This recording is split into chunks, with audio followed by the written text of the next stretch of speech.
এগিয়ে যেও না। আজকের চা দোকানে আলোচনা হবে, তোমাকে তোমার মসজিদ আছে ঠিক আছে, তোমার ওই জমিটা ওয়াকফ করেছে কেন, এর জবাব কি দেবে? কি দেবে? তোমার বাপকে কবর দেওয়ার জন্য তুমি কি এখান থেকে কলকাতায় নিয়ে যাবে? নিয়ে যাবে? নিয়ে যাবে? কি করবে?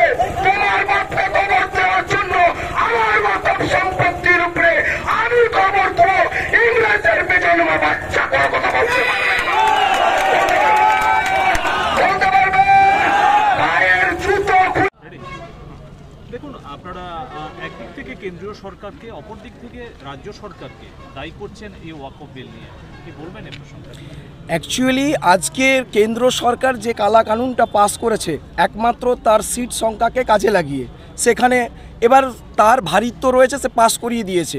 এইভাবে তো শুধু আজকের এই ওয়াকফ বিল নয়, এর আগে 122টা এর আগে পূর্বের বিভিন্ন সরকারগুলো করেছিল। সুপ্রিম কোর্টের রায় অনুযায়ী আজকে ঠান্ডা ঘরে তারা পড়ে রয়েছে।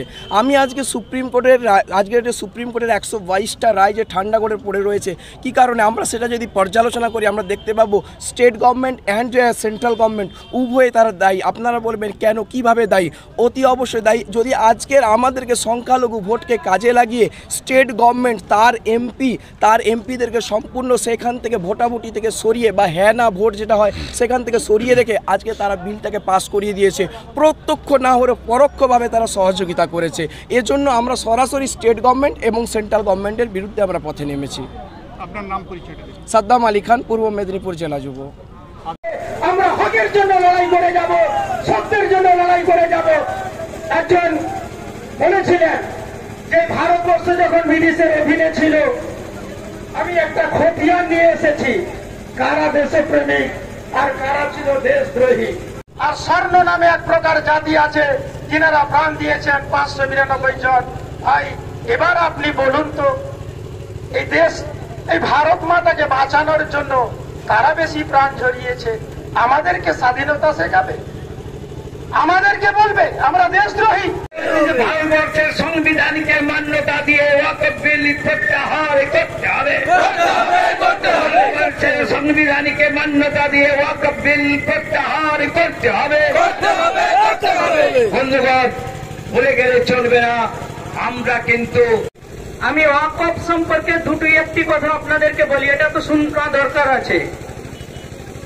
ওয়াকফ সম্পূর্ণ লিল্লাহিয়াতের জন্য যেটা উৎসর্গ করা হয় এটাই হচ্ছে ওয়াকফ।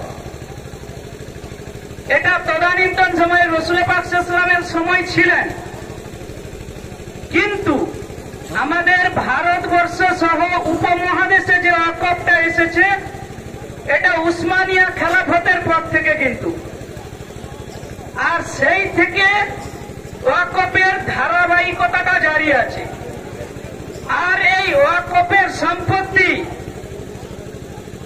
কেউ লুট করতে পারবে না। আর এই ওয়াকফের সম্পত্তি ব্যক্তিগত কাজে লাগানো যাবে না। যিনি উৎসর্গ করেছেন তিনাদের উত্তরসূরি, তিনাদের সন্তান সন্ততিরাও ব্যক্তিগত কাজে দখল করতে পারবে না।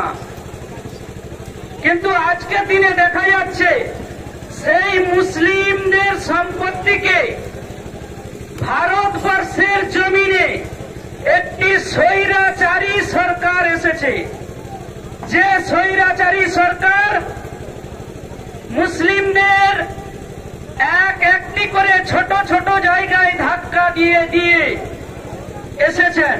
পূর্ববর্তী বক্তারা এসব সম্পর্কে বিস্তারিত আপনাদের বলেছেন।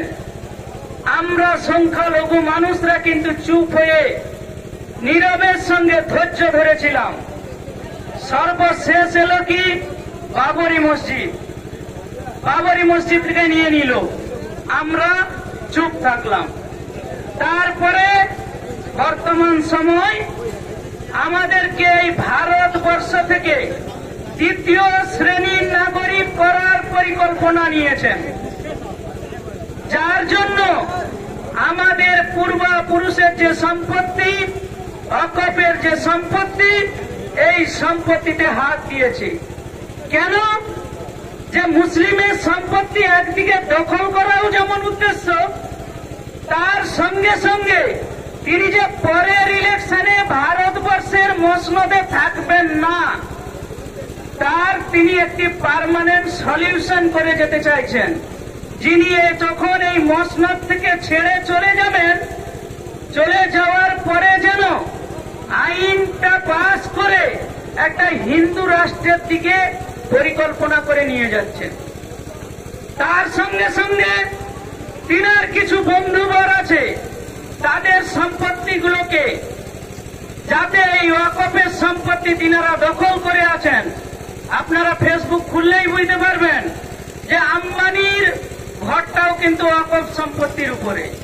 কিন্তু সংখ্যালঘু মানুষ যদি জেগে ওঠে, সংখ্যালঘু মানুষ যখন এর তথ্য নেবে, নিয়ে তখন এটা দখল করে নেবে। কিন্তু তার কাজ হলো যে তিনি মসনদ ছাড়ার আগে তার বন্ধুকে একটি রক্ষা কবচ দিয়ে যেতে চাইছেন। তাহলে কি করা দরকার? এই ওয়াকফ সম্পত্তির উপরে হাত দেওয়া দরকার আছে। তাই করলেন। এইবার আপনারা যদি ধীরে ধীরে এই আন্দোলন থেকে সরে যান, দিন কয় লেগে থাকেন, তাহলে দেখবেন এটাকেই তারা লাগু করে দিবে। সেজন্য আমরা দীর্ঘ মেয়াদী লড়াইয়ের জন্য প্রস্তুত হই।